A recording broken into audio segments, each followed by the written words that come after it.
কিরে দোস্ত, শুনলাম আবার নাকি কার সাথে কি আকাম করছিস? হোপ বেটা, তোরে কি আমার দেখে এমন মনে হয় আমি কাম করার ছেলে? হ্যাঁ, হ, জানি তো তুই অনেক ভালো মানুষ।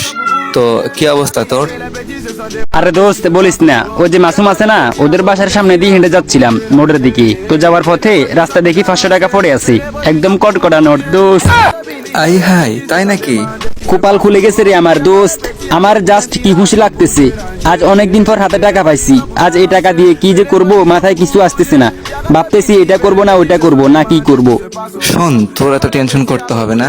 তুই এক কাজ কর, তুই যেহেতু 500 টাকা পাইছিস না, এক কাজ কর, তুই ওখান থেকে 300 টাকা রেখে দে আর বাকি 200 টাকা আমাকে দিয়ে দে। হব বেটা, টাকা আমি করে পাইছি, টাকা তোরে কেন দিব আমি? হ্যাঁ, দিবি না? না দিব না, তুই কি করবি কর। দেখ, লাস্ট বারের মতো বলতেছি, দিবি কিনা বল। দিব না বলছি, দিব না, তুই যা ইচ্ছা করতে পারিস কর। ওকে, দিবি না তো দেখ এবার কি করি। মাসুম ভাইয়া। হ্যাঁ হাসান ভাই, কি অবস্থা, কেমন আছেন? আলহামদুলিল্লাহ ভালোই, তোমার কি অবস্থা? আলহামদুলিল্লাহ ভাই, কিছু বলবেন?